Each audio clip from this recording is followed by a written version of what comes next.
நெதர்லாண்ட்ஸ்லேருந்து வரேன். என் பேர் ஸ்டெஃபி. இன்ஸ்டாகிராமில் இந்த ரீல்ஸை பார்த்துட்டு தான் நான் வந்து ரொம்ப ஆர்வமாக வந்தேன்.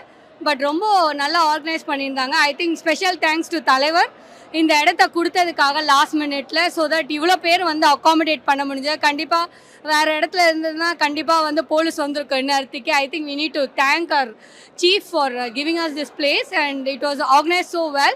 I would also like to thank our IT wing head TRB Raja sir for coming and honoring us, because நாங்கள் யாருமே வந்துட்டு we didn't எல்லாமே ஆன் த ஸ்பாட் நடந்துச்சு. பட் ஒரு எங்களோட ஓன் இனிஷியேட்டிவில் வந்தது. மக்கள் எல்லாம் ரொம்ப ஆர்கனைஸ்டாக இருந்தாங்க. ஐ திங்க் நம்ம வந்து ஒரு கழகமாக இது அடுத்தடுத்த மாவட்டங்களுக்கு இதை ரீச் அவுட் பண்ணணும். மோரோவர் இங்கே வந்த க்ரௌடையும் நம்ம சேனலைஸ் பண்ணணும். அதுதான் நான் கழகத்துக்கும் நம்ம டீமுக்கும் சொல்லிக்கிறேன். வணக்கம், நான் கவிதா, வில்லிவாக்கம்லேருந்து வந்திருக்கேன். இந்த ஜென்சி மீட்டப் ஸ்டார்ட் அப் நான் எதில் பார்த்துருந்தேன் அப்படின்னா இன்ஸ்டாகிராமில் தான் பார்த்துருந்தேன். பொதுவாகவே வந்து டிஎம்கே பற்றி எப்போவுமே என்ன சொல்லுவாங்க அப்படின்னா காசை கொடுத்து கூட்டம் கூடுறாங்க அப்படின்னு சொல்லுவாங்க. ஆனால் அன்னையிலேருந்து இன்னைக்கு வரைக்கும் எங்கள் கொள்கைக்காகவும் தலைவர்களுக்காகவும் கூடுற ஒரு கூட்டம் தான் வந்து இந்த திமுக தொண்டல்கள் அப்படின்னு சொல்லலாம். இந்த ஜென்சி மீட்டப் வந்து ரொம்பவே வந்து ஒரு நல்ல ஒரு முன்னெடுப்பு. ஏன்னா எல்லா ஜென்சி கிட்ஸையும் வந்து இங்கே அசம்பிள் பண்ணி எல்லாரோட எழுச்சியும் வந்து முன்னெடுக்கிறது. மே 4ஆம் தேதிக்கு அப்புறம் வந்து எல்லோரும் வந்து ஒரு சோர்ந்திருந்த நிலைமையில் வந்து திமுக எப்போவுமே சோர்ந்திருக்க மாட்டாங்க. இருந்தாலும் அப்படி இருக்கிற நிலைமையில் வந்து இது எல்லாருக்கும் வந்து ஒரு உத்வேகமாக இருந்துச்சு. நம்மளோட டிஆர்பி ராஜா அண்ணன் வந்திருந்தாங்க. அது இன்னுமே வந்து எல்லாருக்கும் ஒரு உத்வேகமாக இருந்துச்சு. அப்புறம் அட்வொகேட் அவர்களும் வந்து நாங்கள் என்றைக்குமே வந்து உங்களுக்கு நாங்கள் துணை இருப்போம், நீங்கள் என்ன வேணால் பேசுங்க, ஆனால் என்ன வேணால் பேசுங்க அப்படின்னா அந்த கண்ணியத்தோடு பேசணும் அப்படின்றதையும் வந்து எங்களுக்கு வந்து ஒரு அன்பு கட்டளையாக விட்டுருக்காங்க. அதுதான் திமுக. என்ன வேணால் பேசுங்க, என்ன வேணால் ஃபேக் நியூஸ் பரப்புங்க அப்படின்னு சொல்லிட்டு யாருமே சொல்ல மாட்டாங்க. உண்மையை மட்டும் பேசுங்க, ஃபேக்டை மட்டும் பேசுங்க அப்படின்ட்டு வந்து எங்களுக்கு அறிவுறுத்தி இருக்காங்க.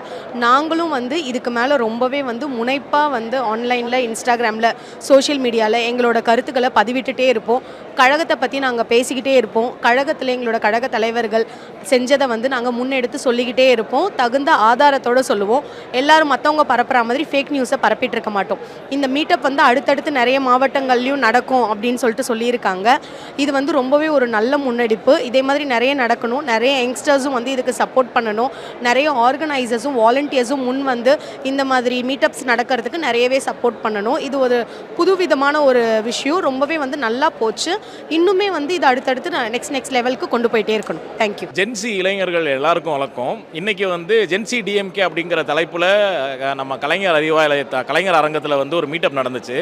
இந்த மீட்டப்பில் வந்து நாங்கள் வந்து பார்க்கும்போது எவ்வளோ பேர் வரப்போகிறாங்க அப்படின்னு இந்த சோஷியல் மீடியாலலாம் நிறையா பேர் சொன்னது 20 பேர் கூட வரமாட்டாங்க அப்படின்ட்டு. நானும் சரி கூட்டம் தான் வரப்போகிறதுலே நம்மளும் போய் பார்ப்போமே அப்படின்ட்டு வந்து பார்த்தா கிட்டத்தட்ட ஒரு 1500-2000 பேர், எல்லாமே இளைஞர்கள், எல்லாருமே 30 வயதுக்கு குறைவானவங்க, 22 வயது, 25 வயது, இன்னும் வந்து 18 வயது பசங்க, 19 வயசு பசங்க, இப்போ தான் காலேஜ் சேர்கிற பசங்க அப்படின்ட்டு அவ்வளோ பேர், ஃபேமிலியாக நிறைய பேர் வந்திருக்காங்க. நாங்கள் இவங்கள்ட்டெல்லாம் போயிட்டு பார்க்கும்போது தன்னெழுச்சியாக அவங்க எல்லாரும் சொல்கிறது, நடிகரை பார்த்து ஏமாந்து ஓட்டு போட்ட கும்பல், நாங்கள் எல்லாம் அரசியல்வாதிங்க கிடையாது, இங்கே யாருமே கட்சியில் நாங்கள் இல்லை. ஆனால் இங்கே நாங்கள் வந்து நிற்கிறதுக்கு காரணம் வந்து தீயவர்கள் கையில் இந்த நாடு போயிடக்கூடாது, அதை வந்து நாங்கள் எதிர்க்கிறோம். இந்த எதிர்ப்பு வந்து அவங்களுக்கு பயத்தை உருவாக்கணும். அந்த பயம் வந்து என்றைக்குமே அவங்க வந்து தப்பு செய்யக்கூடாது அப்படிங்கிற எண்ணத்தை ஊட்டணும். அதுக்காக மட்டுமே தான் இந்த கூட்டம் நாங்கள் இங்கே கூடியிருக்கோம். எங்களை மீறி இந்த தமிழ்நாட்டில் யாருமே எந்த தவறையும் செய்ய முடியாது. எந்த ஒரு தீய ஆட்சி இங்கே கொண்டுட்டு வர முடியாது. அந்த எந்த ரூபத்தில் வந்தாலும் சரி, எந்த வண்ணத்தை பூசிட்டு வந்தாலும் சரி, மக்கள் அதை ஆதரிக்க மாட்டாங்க அப்படிங்கிறத ரொம்ப தெளிவாக காட்டுறதுக்காக இந்த கூட்டத்துக்கு வந்திருக்காங்க. இந்த கூட்டத்தில் நடந்தது எதுவுமே எந்த மாற்று கட்சியை பற்றி எந்த குறைகளோ எதுவுமே பேசாமல் திமுகவோட வரலாறையும் வருங்காலத்தில் திமுக இளைஞர்கள், ஜென்சி இளைஞர்கள், பொதுமக்கள் எப்படி வந்து இந்த பொய் பிரச்சாரங்களை வந்து ஃபேஸ் பண்ணணும், இந்த பொய்யா பரப்புகிற நியூஸை எப்படி வந்து தடுக்கணும், நம்ம சமுதாயத்தை எப்படி வந்து முன்னெடுத்து கொண்டுட்டு போகணும் அப்படிங்கிற ஒரு லெசன்ஸ் தான் நாங்கள் வந்து இன்றைக்கி கற்றுக்கிட்டோம். டெஃபினட்டாக இது வந்து மிகப்பெரிய சக்ஸஸ்ஃபுல்.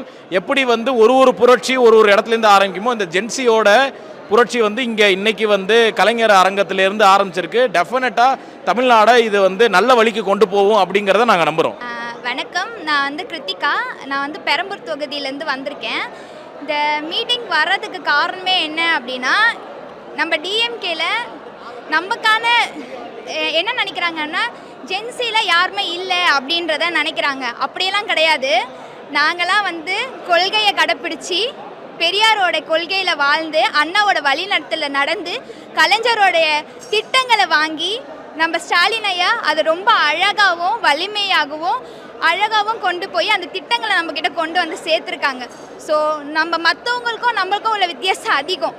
நம்ம வந்து நம்மளுடைய திராவிடத்துக்கோ நம்மளுடைய உரிமைக்கோ நம்மளுடைய கொள்கைக்கும் நம்ம போராடி நம்ம தான் காப்பாற்றணும். தவிர இதை மாதிரி இளைஞர்கள் நிறைய இருக்காங்கன்றது இந்த மாதிரி சின்ன சின்ன மீட்டிங்கில் தான் தெரிய வருது. நேற்று வரைக்கும் அந்த மீட்டிங் நடக்குமா நடக்காதான்ற நிலைமையில் இருந்தது. ஆனால் இன்றைக்கி நாங்கள் வந்து இப்போது இந்த இடத்துல இன்னும் பேசுகிறோம் அப்படின்னா அதுக்கு ரொம்ப தேங்க்ஸ் இந்த மீட்டிங் அரேஞ்ச் பண்ணதுக்கு. ப்ளஸ் இன்னும் என்ன அப்படின்னா நம்ம போன இந்த எலெக்ஷனில் தோற்றதுக்கு காரணம் அப்படி என்னென்னா ஜென்ஸ் தலைமுறைகள் இல்லை அப்படின்றத நினைக்கிறாங்க. அப்படிலாம் கிடையாது, தலைமுறைகள் இருக்குது. அந்த தலைமுறைகள் அது ஒரு பழமொழி இருக்குது, எதிரிகள் அதிகமானால்தான் கூட்டம் பலத்தை வந்து காட்ட முடியும் அப்படின்றத ஒரு இன்ஸ்டாவில் தான் நானும் படித்தேன். ஸோ அதை படிக்கும் போது தான் தெரிஞ்சுது நம்ம எப்போ தோற்று போகிறோமோ அன்றைக்கி தான் நம்மளுடைய வலிமை என்னன்றதை வெளியே காட்டுறோம். இப்போ தெரியும் நம்மளுடைய தலைமுறை எப்படி இருக்குது. இன்னமும் நம்ம தலைமுறை பயமாக இருந்துச்சு இதுக்கு முன்னாடி வரைக்கும். என்னடா இது நம்மளுடைய டிஎம்கேவோட கொள்கையும் நம்ம பெரியார் வாங்கி கஷ்டப்பட்டு நமக்காக கொடுத்த கொள்கையும் நம்ம அண்ணா அதை அழகாக வழி நடத்தின அந்த கொள்கையும் கலைஞர் நமக்காக அவ்வளோ அழகாக ஒவ்வொரு திட்டத்தையும் போட்டு கொடுத்த அந்த திட்டங்களையும் அதை ஒவ்வொன்றையும் அருமையாக அற்புதமாக நம்ம ஸ்டாலின் ஐயா அதை வந்து வெளிப்படுத்தி கொடுத்ததும் எல்லாத்தையும் மறந்துட்டு ஒரு சின்ன ஒரு மூவி அதான் படத்தோட மோகத்தினால எல்லாத்தையும் மறந்துட்டாங்க அப்படின்னு நினச்சி. அப்படியெல்லாம் கிடையாது, இன்னமும் கொள்கை வாழுது. வணக்கம், என் பேர் அருண்குமார், ஈரோட்டில் வந்திருக்கேன். இதுக்கு மெயின் வந்த காரணம் என்னென்னா இந்த தலைமுறைக்கு நல்ல அரசியலை பழக்கப்படுத்தணும். மெயினாக வந்து நான் சொல்ல வர்றது என்னென்னா அச்சு ஊடகம், printing media, main stream media, காட்சி ஊடகம், இதில் வர நியூஸை மட்டும் நம்புங்க. சோசியல் மீடியா வந்து சமூகத்தை வந்து முன்னோக்கி எடுத்து சொல்லணும், பின்னோக்கி எடுத்து சொல்லக்கூடாது. இப்போ சமூக வலைத்தளத்தில் வாங்குற நியூஸ் முக்கால்வாசி 99% பார்த்தீங்கன்னா ஃபேக் தான். இப்போ யாருமே அதை பார்த்து வந்து கிளாஸ் வெரிஃபை பண்ணுறதில்ல, ஃபேக்ட் செக் அது மாதிரி நிறையா இருக்குது. ஆனால் அந்த ஜென்சி கிட்ஸாலும் சரி முதியோரும் சரி வர லிங்க் அப்படியே பார்க்குறாங்க, அது உண்மையை நம்புகிறாங்க. அதுக்காக நான் சன் நியூஸை பாருங்கள் இல்லையா, புதிய தலைமை பாருங்கள் இல்லையா, தந்தி சேனலில் பாருங்கள். இவங்க வந்து ஒரு தடவை டெலிகாஸ்ட் பண்ணிட்டாங்கன்னா அதை மாற்ற முடியாது. அவங்கள அக்கௌண்டபிலிட்டி இருக்குது, ரெஸ்பான்சிபிலிட்டி இருக்குது. அவங்க சப்போஸ் அவங்க வந்து தவறான நியூஸ் வெளிப்படுத்தால் அவங்க வந்து மன்னிப்பு கேட்குற அளவுக்கு அவங்க ஆப்ஷன்ஸ் இருக்குது. ஆனால் சமூகத்தில் நீங்கள் வீடியோ எடிட் பண்ணலாம், டெலிட் பண்ணலாம், புது நியூஸை போடலாம். இதுக்காக தான் இந்த கருத்தை வலியுறுத்தணும், இதை கலந்துக்கணும், ஷேர் பண்ணிக்க தான் இந்த கூட்டத்துக்கு வந்திருக்கேன். நன்றி. ஆஃப்டர் த எலெக்ஷன் வந்து என்ன பேசினாங்க அப்படின்னா வந்து ஜென்சி கிட்ஸ் எல்லாருமே வந்து அரசியல் பேச ஆரம்பிச்சிட்டாங்க, அதனால தான் இவங்களுக்கு பயம் அப்படின்ட்டு ஒரு தரப்பு சொல்லிட்டு இருந்தாங்க. அது உண்மையான அரசியல் கிடையாது. இனிமே நாங்கள் பேசுகிறோம் பாருங்கள், இது உண்மையான அரசியல், நாகரிக அரசியல் நாங்கள் பேசுகிறோம். ஏன்னா இதுக்கு முன்னாடி வந்து வெறுப்பு அரசியல், அது ஒரு ஃபேஸ் பாலிடிக்ஸ், அதை வச்சு தான் பேசிட்டு அது அரசியல்னு வேற சொல்லிட்டு தெரிஞ்சுக்கிட்டு இருந்தாங்க. அவங்களுக்கு எல்லாரும் அரசியல்னால் எப்படி பேசணும், பொலிட்டிசைஸ் பண்ணுவோம் அப்படிங்கிறத நாங்கள் சொல்லி தரணும். ஏன்னா ஜென்சிஸ் வந்து இப்போ உண்மையான பொலிட்டிக்ஸ் எது இல்லை மேனிப்புலேஷன் எது அப்படின்னு தெரியாத வித்தியாசம் பார்க்க முடியாமல் வந்து மேனிப்புலேஷன் இது எல்லாத்தையுமே அரசியல் பேச ஆரம்பிச்சிட்டோம், அதனால தான் உங்களுக்கு பயம் அப்படிங்கிறாங்க. கிடையவே கிடையாது. நாங்கள் வந்து வாங்க பேசலாம், அரசியல்னால் என்ன, உண்மையான அரசியல்னால் என்ன அப்படிங்கிறத படிப்போம். படித்தா நாங்கள் வந்து சொல்லணும்னு இல்லை, உங்களுக்கே தெரியும். ஸோ அதை தான் நாங்கள் சொல்ல வரோம். ஸோ இந்த ஜென்சி மீட்டப்புன்றதை பார்க்கும்போதே எனக்கு ரொம்பவே ஆச்சரியமாக இருந்துச்சு. என்னடா ஜென்சின்றவங்களுக்கே ஒருத்தங்க வந்து கார்ப்பரேட்டில் வந்து ஒரு பிராண்டு போட்டு வச்சுருவாங்க, அந்த மாதிரி ஒருத்தவங்க வந்து இன்றைக்கி பிராண்டு போட்டு விற்றுட்ருக்காங்க. ஆனால் இன்றைக்கி நம்ம பின்னாடி யாரா இருக்கான்னு பார்க்கும்போது இன்றைக்கி வந்து ஆயிரக்கணக்கான பேர் வந்து ஜென்சி மீட்டப்புக்கு வந்திருக்குதுன்றது வந்து எனக்கு உண்மையிலேயே ரொம்ப பார்க்கும்போது ரொம்ப சந்தோஷமாக இருந்துச்சு. இதே மாதிரி நான் வந்து இப்போ தான் சமீபத்தில் வந்து இன்ஸ்டாவில் வந்து திராவிட கருத்துக்கள் எல்லாம் பேசிட்டு வரேன். இதுக்கு முன்னாடி யூடியூப்பில் 5 வருஷமாக வந்து பேசிட்டு வரேன். இன்றைக்கி வந்து இன்ஸ்டாவுக்கு வந்திருக்கும் போது அது வந்து காலத்தின் கட்டாயம் தான். ஏன்னா இன்றைக்கி இருக்கக்கூடிய காலம்ன்றது வந்து இன்ஸ்டாவில் தான் வந்து எல்லாருமே ஸ்வைப் பண்ணிகிட்டு இருக்கோம். அதனால் இங்கே இன்ஸ்டாவில் பேச ஆரம்பிச்சிருக்கேன் இப்போது லீஸ் வியூஸுன்ற பேரில். அப்போ வந்து எனக்கு ஏதாவது பேசுனா பிரச்சனை ஆயிருமோ அப்படின்ற ஒரு குழப்ப நிலையில் இருந்த எனக்கு இங்கே போனால் ஒரு ஒரு ஆன்சர் கிடச்சிருக்கு. நாங்கள் இருக்கோம் அவங்க பின்னாடின்ட்டு லாயர் சார் வந்து சொன்னது வந்து இன்றைக்கி ஒரு பெரிய மோட்டிவேஷனாக வந்து இருந்துட்டு வருது. இந்த மாற்றம்னு சொன்னாங்க. நம்ம ஒரு முக்கியமான விஷயத்தை நோட் பண்ணோம். தீயை அணைப்பதற்கு முன் தீக்குச்சியை யார் அவர்களிடம் கொடுத்தது என்று கேள் அப்படின்னு சொல்லிட்டு ஒரு கவிதை எனக்கு மனசில் வந்தது. இதை நான் இங்கே ஃபோனில் படித்தேன். அப்போ தேர்ந்தெடுத்தது நம்ம. அப்போ யார் தப்பது? நம்ம தப்பு. இன்ஸ்டாகிராம் எடுத்தோன்னு வச்சுக்கோங்களேன், நான் மட்டும்தான் டிஎம்கே இதை வச்சு வைப்பேன். அவங்களோட கொள்கைகளும் அவங்களோட திட்டங்களும் எப்படி மக்களுக்கு போகுதுன்னு. மீதி எல்லாருமே என் ஃப்ரெண்ட்ஸ் பார்த்தா டிவிக்கே தமிழக வெற்றி கழகம், தமிழக வெற்றி கழகம், தமிழக வெற்றி கழகம், எங்கள் அண்ணன் எங்கள் அண்ணன் எங்கள் அண்ணன். உங்கள் அண்ணன் 20 வருஷத்துக்கு முன்னாடி எங்கே போனார்? இதோ 10th 12th பாஸ் ஆனவங்களுக்குலாம் போன வருஷம் கொடுத்தாரு, முந்தின வருஷம் கொடுத்தாரு. இந்த வருஷம் ஏன் கொடுக்கல? நான் 12th பாஸ் ஆனதுக்கு இன்னமும் ஒரு வாழ்த்து சொல்லலை பாஸ் ஆன மாணவர்களுக்கு, தேர்ச்சி பெற்ற மாணவர்களுக்கு. ஏன்? இதுதான் சூழ்நிலை. பதவி வந்தால் என்ன வேணாலும் பண்ணுவாங்க. ஆக்சுவலி நாங்கள் இந்த ஜென்சி மீட்டப் வந்துட்டு இவ்வளோ பெருசாக வந்து சக்ஸஸ் ஆகுன்றது வந்துட்டு ஒரு சின்ன ஒரு லைட்டாக ஒரு பயம் இருந்தது. ஏன்னா இன்றைக்கி மார்னிங்லேருந்து நியூஸ் பார்க்கும்போது என்னடா எங்கே போனாலும் எதிரிகள் வந்து சுற்றி அடிக்கிறாங்களே அப்படின்ற ஒரு பயம் இருந்துச்சு. பட் அறிவாலயத்தில் இப்படி ஒரு மீட்டப் வந்து ஜென்சிக்காக பண்ணுறாங்கன்னு போது we are really happy to participate in this meeting. So அடுத்தடுத்த மீட்டிங் வரும்போது கண்டிப்பாக திராவிடனோட ஐடியாலஜி தமிழ்நாடு ஃபுல்லாக இருக்கிற எவ்ரி நூக் அண்ட் கார்னர்லேயும் போய் சேருன்றதை நாங்கள் நம்புகிறோம். இங்கே இருக்கக்கூடிய யங்ஸ்டர்ஸ் வந்து இதுக்கப்புறம் கண்டிப்பாக இந்த மாதிரி ஒரு மீட்டப்பை வந்துட்டு கோயம்புத்தூர், திருச்சி இந்த மாதிரி பெரிய பெரிய இடம் இல்லாமல் கண்டிப்பாக எவ்ரி நூக் அண்ட் கார்னர் போயிட்டு இதை வந்து ஸ்ப்ரெட் பண்ணணுன்றது எங்களோட ஆசை. ஸோ கண்டிப்பாக எங்களோட ஜென்சி சப்போர்ட் வந்து எப்பயுமே வந்து டிஎம்கேக்கு இருக்கும். ஸோ ஐடி விங்கோட சார்பாக கண்டிப்பாக இருக்கக்கூடிய இன்ஃப்ளூயன்சர்ஸ் யாருக்கெல்லாம் பிரச்சனை இருக்குதோ அதை கண்டிப்பாக வந்து என்னன்றதை பார்த்து அவங்களுக்கு சரி பண்ணி கொடுக்குறோங்கிறது ரொம்ப பெரிய ரெக்வஸ்ட். ஸோ நிறையா ஃபேக் ஐடிஸ், ஃபேக் நரேட்டிவ்ஸ், ப்ரொபகேண்டெல்லாம் போயிட்டு இருக்கும்போது we are really hard to speak about the truth. So இந்த ஒரு சப்போர்ட் வந்து டிஎம்கே ஐடி விங்லேருந்து கிடைக்குன்றது நாங்கள் எக்ஸ்பெக்ட் பண்ணுறோம். உங்ககிட்ட பொய்யான ஒரு செய்தியை கொண்டு வரும்போதோ, உண்மை இல்லாத ஏதாவது ஒரு விஷயத்தை ஸ்ப்ரெட் பண்ணுறதை நீங்கள் பார்க்கும்போதோ தயவு பண்ணி வாய்ஸ் அவுட் பண்ணுங்கள். ஏன்னா இது நம்ம கேட்கலன்னா கண்டினியூ ஆகிட்டே இருக்கும். அண்ட் மோர் ஓவர் லாஜிக்காக நம்ம ஒரு விஷயம் கேட்கும்போது சம்மந்தம் இல்லாமல் யாராவது ஏதாவது ரெஸ்பாண்ட் பண்ணுறாங்கன்னா அவங்க நம்மளுக்கு எவ்வளோ கோவம் இருந்தாலும் கோவப்பட்டு திட்டாதீங்க, அவதூறு வார்த்தைகளை பேச வேண்டாம். ஏன்னா அவன் தப்பு பண்ணுறான்னு சொல்கிறதுக்கு நம்ம கரெக்டாக இருக்கணும். ஸோ டிஎம்கேயோட கழக உடன்பிறப்புகளும் தப்பாக நடக்கிற எந்த ஒரு விஷயத்தை தட்டி கேட்குற யார் ஒருத்தரும் அவங்க பண்ணுற தப்பை நம்ம பண்ணாமல் வேலிடான பாயிண்ட்ஸை மரியாதையான வார்த்தைகளோட கன்வே பண்ணி ஒழுங்காக பேசணும், ஒழுங்காக பிஹேவ் பண்ணணும். மற்றவங்களுக்கு கழக உடன்பிறப்புகளும் தமிழ்நாட்டு மேலேயும் தமிழ் மேலேயும் நம்ம மக்கள் மேலேயும் உண்மையான அன்பும் அக்கறையும் இருக்க ஒருத்தரும் இந்த பொறுப்போடு நடந்துக்கணும்னு எதிர்பார்க்குறேன். நான் ரயான் பேசுகிறேன், திருப்பத்தூர் மாவட்டத்திலேருந்து. இந்த நிகழ்ச்சிக்காக தான் ஸ்பெஷலி நான் சென்னைக்கு இப்போ வந்திருந்தேன். பட் ஊருக்கு சென்னைக்கு வரதுக்குள்ளே இந்த நிகழ்ச்சி இன்றைக்கி மிஸ் ஆயிடுச்சு. பட் வர வழியில் நிகழ்ச்சி மொத்தமாக வந்து நான் யூடியூப்பில் நேரலையில் நான் பார்த்தேன். வரும்போது ரொம்ப அருமையாக இருந்தது. எல்லாமே கரெக்டாக ஸ்ட்ரக்சர்டாக பண்ணாங்க. இதுக்கு வந்து நான் முக்கியமாக சில இன்ஃப்ளூயன்சர்ஸை நான் தேங்க் பண்ண வரேன். ரீசெண்டாக நான் வந்து இன்ஸ்டாகிராம் இப்போ தான் வந்து நான் பதிவிறக்கம் செஞ்சு இப்போ தான் பார்க்குறேன், சில ரீல்ஸ்லாம் பார்க்குறேன். என்ன ஆட்சியில் நிறைய விமர்சனம் ஆளுங்கட்சி மேலே வைக்கிறாங்க, இந்த மாதிரி ஃபால்ஸ் நெரேட்டிவ்ஸ் பரப்புறாங்கன்றது பார்க்குறேன். இப்போ வந்து இதில் பார்க்கும்போது நம்மளோட இன்ஃப்ளூயன்சஸ் நிறைய பேர் நல்லா போல்டாக பேசுகிறாங்க. அதில் 2 பேர் எனக்கு வந்து ரொம்ப பிடிச்சி போயிருந்தாங்க. யாசர் அவர்களும் சரி, அன்பானந்தம் அரியப்பன் அவர்களும் சரி, ரொம்ப அருமையாக பேசுகிறாங்க. அவங்க பார்க்குறதுக்காக தான் எஸ்பெஷலி நான் வந்திருந்தேன். வந்து அவங்களோட புகைப்படங்களும் நான் எடுத்துக்கிட்டேன். மெயினாக அவங்களோட புகைப்படம் இருக்கிறதோட அவங்க பேசுகிற கொள்கையும் சரி, அவங்க பேசுகிற பாயிண்ட்ஸும் சரி, ரொம்ப அருமையாக பேசியிருந்தாங்க. திராவிடம்னா என்ன, நம்ம என்ன கொள்கை வச்சுருக்கோம் நம்ம கட்சியில், நம்ம எப்படி ஸ்டாண்ட் அவுட் பண்ணுறோம் மற்ற பொலிட்டிக்கல் பார்ட்டிஸ்லேருந்து, இன்னும் நம்ம இப்போ தான் வந்து பேச ஆரம்பிச்சிருக்கோம் சோஷியல் மீடியாவில். லாஸ்ட் 5 இயர்ஸில் நான் கருதுகிற என்னுடைய முதலமைச்சர் மு க ஸ்டாலின் என்னென்ன பண்ணியிருக்காரு அப்படின்ற என்னென்ன அச்சீவ்மெண்ட்ஸ் பண்ணியிருக்காருன்றதை இப்போ தான் நம்ம பேச ஆரம்பிச்சிருக்கோம். அந்த வழியில் இந்த நிகழ்ச்சி ரொம்ப சந்தோஷத்தை கொடுத்துருக்கு. சின்ன வயசுலேருந்தே வேறு கட்சி தான்.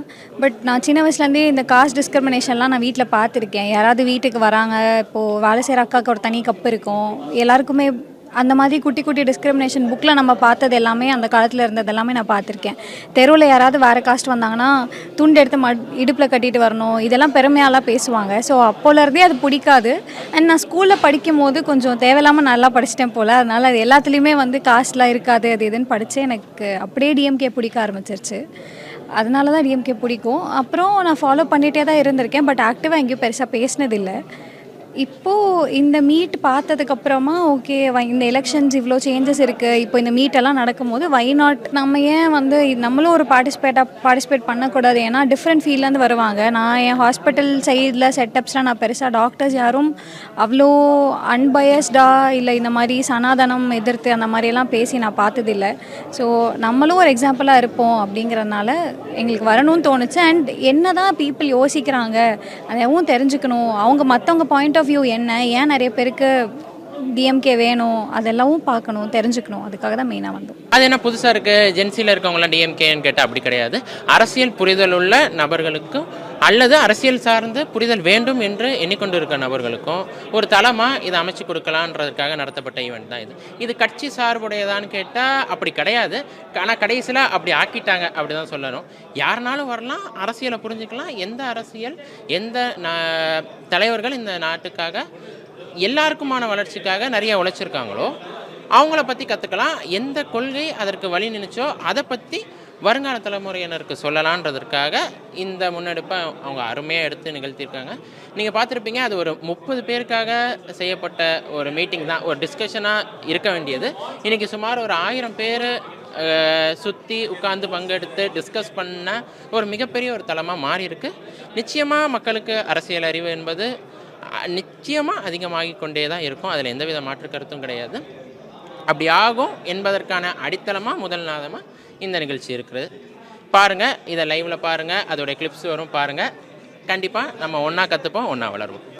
இந்த ஜென்சி டிஎம்கே மீட்டப் அப்படிங்கிறதுடைய மிக முக்கியமான நோக்கமே இந்த தோல்விக்கு அப்புறம் எழுச்சியாக வந்த மக்களுடைய அந்த ஒரு சிந்தனை தான், அந்த ஒரு செயல்பாடு தான் சொல்லணும். ஒவ்வொரு வீடியோஸ்லையும் நாங்கள் போடும் பொழுது வி ஆஃப் டிஎம்கே, நாங்கள் அதாவது தோத்துட்டா அந்த கட்சியை விட்டுட்டு போகிறவங்க இருக்காங்க, வேறு கட்சிக்கு தாவறவங்க கூட இருக்காங்க. ஆனால் நாங்கள் இப்போ தான் டிஎம்கேக்காரவங்கன்னு காலரை தூக்கி சொல்கிற அளவுக்கு நாங்கள் ஒரு மீட்டப்னு அனௌன்ஸ் பண்ண உடனே தன்னெழுச்சி அவ்வளவு கூட்டங்கள், ஒரு மிகப்பெரிய சக்ஸஸ்க்கு இது போயிருக்கு. இதற்கு முக்கியமான நோக்கம் என்ன அப்படின்னா, ஒரு பொலிட்டிக்கல் அவேர்னஸ்ஸை, பொலிட்டிக்கல்னால் என்ன, ஒரு ஃபேக் நரேட்டிவ் பொலிட்டிக்கல் கிடையாது, உண்மையிலே ஒரு ஸ்டேட்டோட க்ரோத்து தான் பொலிட்டிக்கல். அந்த அவேர்னஸை க்ரியேட் பண்ணுறதுக்காக தான் முக்கியமாக இதை நாங்கள் கொண்டு போனோம். இந்த ஒரு சிந்தனையை, பொலிட்டிக்கல் அவேர்னஸை இளைஞர்கள் கிட்ட போய் கொண்டு போகிறதுக்கான நோக்கமாக தான் இது தொடங்கப்பட்டுச்சு. இந்த ஜென்சி மீட்டப்பை பொறுத்த வரைக்கும் இந்த மாதிரி பிரம்மாண்டமாலாம் நாங்கள் எந்த ஒரு பிளானுமே கிடையாது. இனிஷியலி அண்ணா டவர் பார்க்கில் ஒரு காஃபி மீட் மாதிரி ஒரு 20 பேர் வருவாங்க. இப்போ 6 பேர் இருக்கோன்னா ஒரு ஆளுக்கு 5 பேர் வந்தாலும் ஒரு 30 பேர் வருவாங்க அப்படின்னு தான் பிளான் பண்ணியிருந்தோம். பட் உங்களுடைய சப்போர்ட்னால நாங்கள் எதிர்பார்க்கவே இல்லை. நாங்கள் 100 ஆச்சு, 200 ஆச்சு, ஹால் பார்த்தோம், மண்டபம் பார்த்தோம். கடைசியில் பல தடைகளை தாண்டி கலைஞர் அரங்கத்தில் இன்றைக்கி கிட்டத்தட்ட 1000-1500 பேருக்குள்ளே இந்த ஈவெண்ட் வந்து சக்ஸஸ்ஃபுல்லாக நடத்தி முடிச்சிருக்கோம். இதுதான் வந்துட்டு நாங்கள் இனிஷியலாக பிளான் பண்ணது. கடைசியில் வந்து இப்படி ஒரு பிரம்மாண்டமான ஒரு மிகப்பெரிய ஈவெண்ட்டாக இது மாறும்னு சத்தியமாக நாங்கள் யாருமே நினச்சி பார்க்கல. ஜஸ்ட் நாங்கள் ஒரு மீட்டப்பு, ஒரு காஃபி மீட் மாதிரி தான் பிளான் பண்ணியிருந்தோம். சமூக வலைத்தளத்தை வந்து எப்படி வந்துட்டு பயனுள்ளதாக யூஸ் பண்ணணும், அதாவது ஆக்கப்பூர்வமான அரசியலை முன்வைக்கணும், ஆபாசமான வார்த்தைகளை பேசாமல் எந்த அளவுக்கு வந்து அரசியல் படுத்தப்படணும் அப்படின்ற ஒரு நோக்கம் தான் மெயினாக. அது மட்டும் கிடையாது, இப்போது கிட்டத்தட்ட ஒரு 1000 இன்ஃப்ளூயன்சர்ஸ் இப்போ வந்துட்டு நம்ம வீடியோ போடுறாங்கன்னா, இதுக்கப்புறம் வந்துட்டு ஃபியூச்சரில் இதை பார்த்து இன்னொரு 2000 பேர் வரதுக்கான முயற்சியை நீங்கள் எடுத்திருக்காங்க. நாங்களும் இந்த மாதிரி போடணும்னு வந்துட்டு நிறைய பேர் வந்து சொல்லியிருக்காங்க. ஸோ அதெல்லாம் ஏன் சொல்கிறாங்கன்னா, அதோடைய வெற்றி வந்து இந்த இடத்துலேருந்து ஆரம்பிக்குது. ஸோ இங்கே ஆரம்பித்து இதுக்கப்புறம் இதோடைய பயணம் எப்படி இருக்குன்னு பார்த்தீங்கன்னா, நிறைய பேர் வந்துட்டு இன்ஃப்ளூயன்சர்ஸ், அதாவது திமுக சாதனையை பற்றி பேசிக்கிட்டே இருப்பாங்க. ஒரே ஒரு சின்ன பதிவு மூலயமா, ஏன்னா இந்த ஒரு 1500 பேரை கூட்டுறதுக்காக நாங்கள் ஒரு வாரம் பிரச்சாரம் பண்ணியோ 1 மாத காலம் திட்டமிட்டோ அப்படி நடத்தப்பட்ட ஒரு நிகழ்ச்சி கிடையாது. ஒரு 3 நாளில் ஒரு 2-3 பதிவுகள் போட்டு மட்டுமே 1500 பேர்கிட்ட வர வச்சிருக்க முடியும் அப்படின்னு சொன்னால், இந்த விஷயத்தை தொடர்ச்சியாக தமிழ்நாடு முழுக்க கொண்டு செல்ல இருக்கிறோம். ஒரு 6 இன்ஃப்ளூயன்சர்ஸ் சேர்ந்து என்ன பண்ண முடியும் அப்படிங்கிறத இன்றைக்கி தமிழ்நாடு பார்த்துருக்கு. அப்படின்னா இந்த 6 பேரால் இன்றைக்கி 1000 பேர் உருவாகி இருக்கிறாங்க. இந்த 1000 பேர் தமிழ்நாட்டை என்ன பண்ண போகிறாங்க அப்படிங்கிறதையும் தொடர்ச்சியாக இந்த தமிழ்நாடு சந்திக்க இருக்குது. ஆட்சி செய்யக்கூடிய ஆட்சியாளர்கள் தவறு செஞ்சாங்கன்னா அந்த தவறை கேள்வி கேட்கக்கூடிய ஜென்சி கிட்ஸை இன்றைக்கி நாங்கள் உருவாக்கி இருக்கிறோன்ற சந்தோஷம் எங்களுக்கு ரொம்பவே இருக்குது. இது எங்கள் 6 பேர் கிடச்ச வெற்றி மட்டும் இல்லை. மே 4ஆம் தேதியிலேருந்து எத்தனையோ பல நெருப்புகள், இளைஞர்கள் அவங்களுக்குள்ளே இருந்த ஒரு ஒரு ஒரு இயலாமை, அதை இன்றைக்கி எல்லோரும் சேர்ந்து ஒற்றுமையாக நிற்கும் போது நாங்கள் அதை கலைஞ்சிருக்கோம். அடுத்த கட்டமாக நாங்கள் என்ன பண்ண போகிறோன்றத ஒரு தொடக்கம். இது ஒரு மிகப்பெரிய ஸ்டேட்மெண்ட். அதிகார வர்க்கம் என்ன வேணாலும் பண்ணலாம், இளைஞர்கள் வந்து அரசியல் பேசாமல் அமைதியாக இருப்பாங்கன்ட்டு நினச்சிட்டு இருக்கும்போது அப்படியெல்லாம் கிடையாது. எங்கள் குறவலையை நசுக்க நினச்சா நாங்கள் இதை விட பயங்கரமான அரசியலை, நீங்கள் பயப்படக்கூடிய அரசியலை நாங்கள் பேச ஆரம்பிப்போம் அப்படின்ற ஒரு ஸ்ட்ராங்கான ஸ்டேட்மெண்ட்டை தான் இதை பார்க்குறோம். கண்டிப்பாக இது ஒரு தலைவர்களால் நடத்தக்கூடிய மிகப்பெரிய கூட்டமாக இல்லைனா கூட எங்கள் தலைவர்கள் பின்னாடி நின்று வழிநடத்துவாங்க. ஆனால் தொண்டர்கள் கூப்பிட்டு தொண்டர்களால் நடத்தப்பட்ட ஒரு மிகப்பெரிய எழுச்சி. இது எங்கள் 7 பேரோட வெற்றி இல்லை. சொல்லப்போனால் தொடர்ந்து சமூக வலைத்தளங்களில் பொய் செய்திகளையும் தனிநபர் தாக்குதலையும் ஈடுபட்டு இருக்கக்கூடிய பல பேர் இருக்காங்க. அதனால் பாதிக்கப்பட்டவங்க நாங்கள். அப்போ நாங்கள் எல்லோரும் ஒன்றா சேர்ந்து எங்களுக்கு இப்படிப்பட்ட ஒரு அநியாயம் நடந்துகிட்ருக்கு, இதுக்கு எதிராக நாங்கள் ஒன்று திரண்டு நிற்கிறோன்ட்டு பல பேருக்கு நாங்கள் சொல்கிற ஒரு ஸ்ட்ராங்கான ஒரு அறிக்கை மாதிரி நாங்கள் சொல்கிறோம். இது ராபின்சன் பூங்காவில் கொட்டும் மழையில் வெட்ட வெளியில் கையில் காசு இல்லாமல் மனதில் மாசு இல்லாமல் எத்தனையோ இளைஞர்களால் தொடங்கப்பட்ட இயக்கம் இன்றைக்கி இளைஞர்கள் இல்லைன்னு நிறையா பேருக்கு ஒரு இயக்கம். அதெல்லாத்தையும் போக்க தான் இந்த மீட்டிங்.